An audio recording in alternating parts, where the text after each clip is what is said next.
and welcome to a special episode of A Pirate in Chains.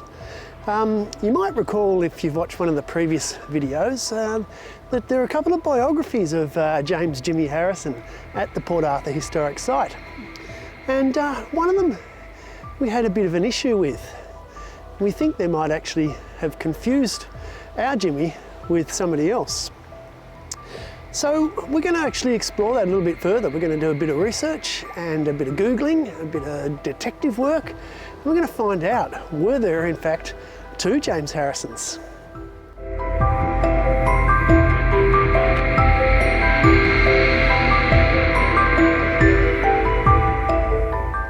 But first, let's backtrack and refresh our memories about what we discovered when we were at Port Arthur.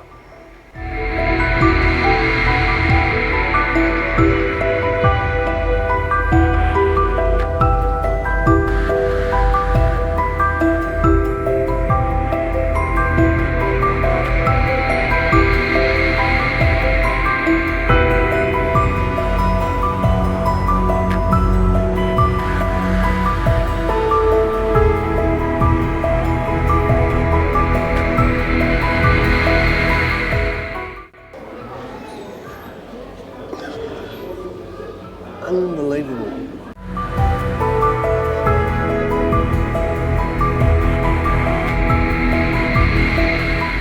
Unbelievable. Never before seen a photo. That's if it actually is him.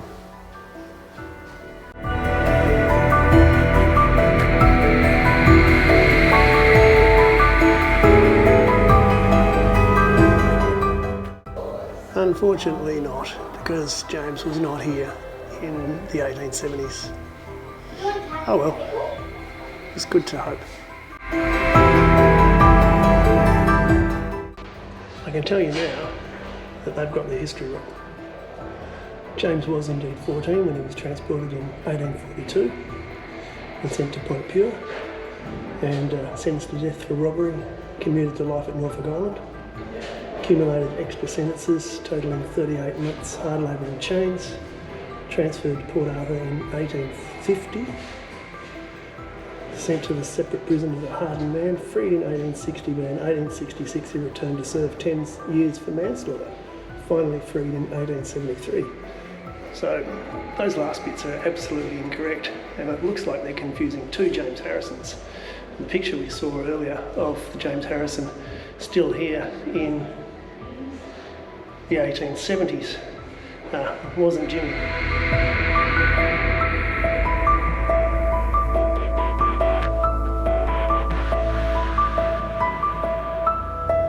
I wish to register a complaint.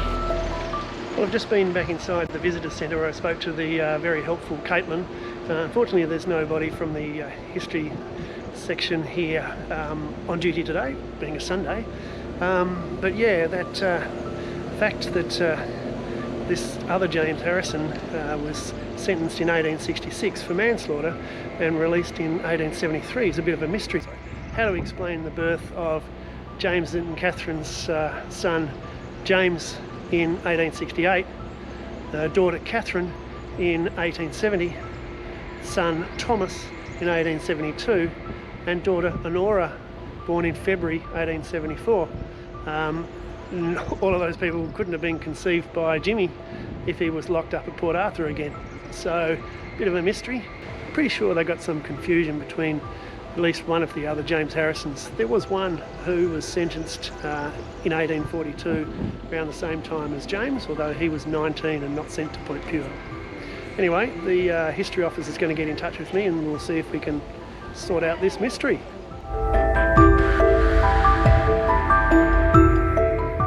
So back in the hotel room, and after only about 5 minutes of Googling, managed to find a court record recording that a certain James Harrison was sentenced in the court in Launceston on the 12th of May 1866 after a charge of murder, potentially looks like allegedly murdering his granddaughter, was eventually convicted of manslaughter.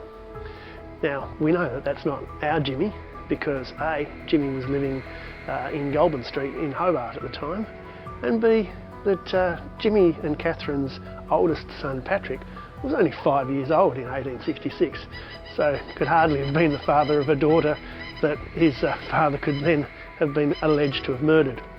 So when the history branch of the Port Arthur Historic Site gets in touch, it will be interesting to have a sit-down conversation and work out how this mix-up occurred.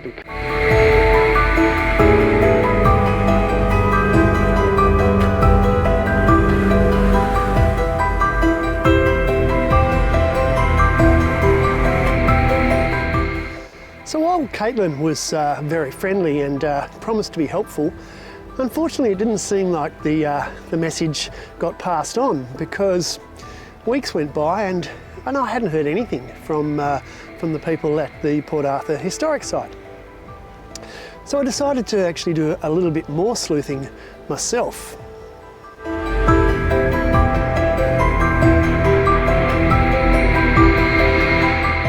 So then I noticed that there was going to be an event held at the town of Richmond called the Richmond Convict Muster. So I'm here in Richmond, one of the most best preserved colonial towns in Australia. Behind us is the original Richmond Bridge, built in 1823. So it had been completed almost 20 years before Jimmy even arrived in the colony.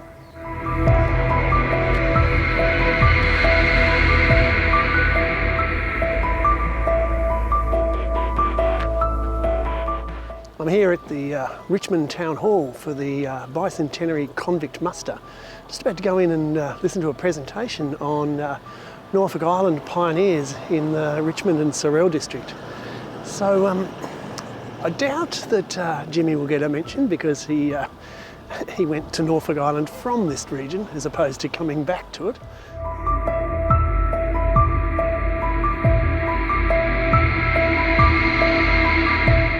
Well, just on the off chance, I thought I'd go in to see that Convict Records exhibition. Bloody hell, thank God I did, because there were really interesting displays from a number of organisations, published works on convict history, State Library, Archives and the Port Arthur Historic Site. And the really friendly Linton gave me the name of the conservation manager at Port Arthur, so I can get in touch and get that correction to the combined 2 James Harrisons. Yeah, so thanks Linton, and yeah, brilliant, top effort.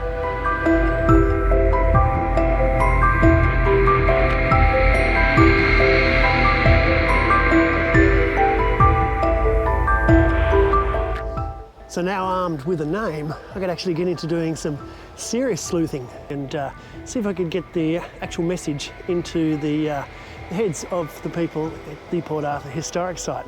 So who is this James Harrison? Well, the first place to start is with the photo. So we did a Google search for the photo and we found a result. We found that it was taken by Thomas Nevin in 1874, and there's details of the photo there and a picture of Thomas Nevin himself. But interestingly, there's a picture of the back of the photo, and you can see that it says on the back of the photo, James Harrison per Rodney 1. Now the Rodney is the ship on which he was transported, so it's clearly not our Jimmy who was on the Elphinstone.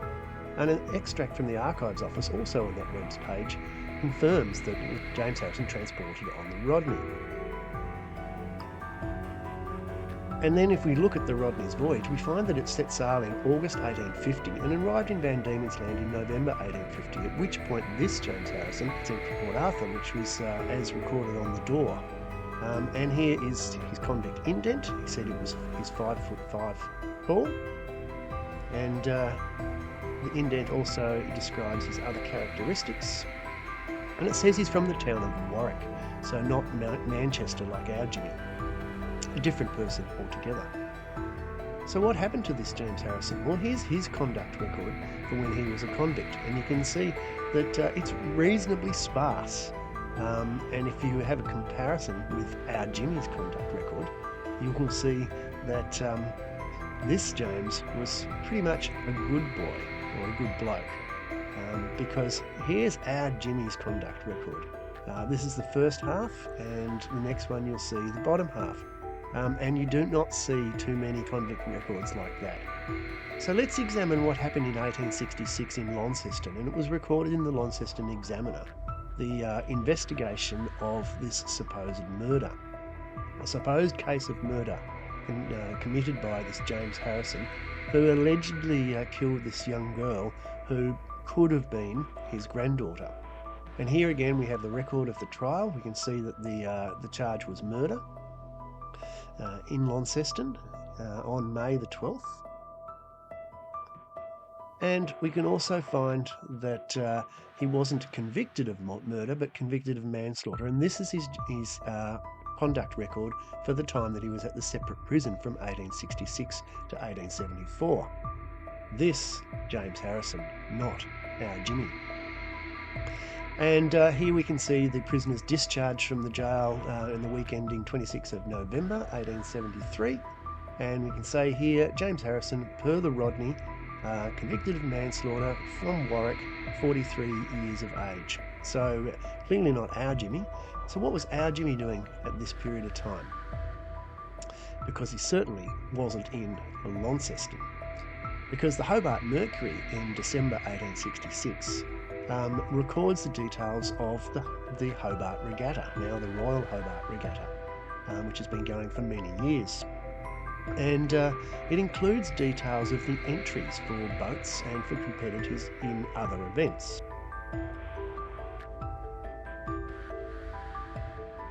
We've got here the entries for the regatta, and one of the events was an event called the duck hunt, which was either a person swimming and being chased, or a person rowing a small boat and being chased. And here we can see in the duck hunt, the duck was our Jimmy Harrison. He competed in many of these regattas and was quite a well-renowned swimmer.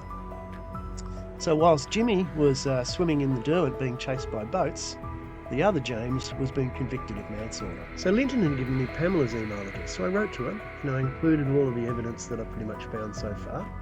And we got a reply from David, who said, yes, that's correct, Steve. And it's an amazing result, and we're going to change our records. And yeah, we had some success. So I'd really like to thank the guys at the Port Arthur Historic Site. It took a while to originally get through and find out the contacts, but once I did, they were incredibly helpful, and they actually admitted that they'd got it wrong. They'd accidentally combined the story of two James Harrisons on that door of the cell in the separate prison, and they've undertaken to correct it, which is great. So success all round. A bit of a time detective, eh? Anyway, if you've enjoyed this one, you wait for the next one. So yeah, click like, click subscribe, hit me up in the comments below, and stay tuned for the next episode of A Pirate in Chains. Thanks for watching.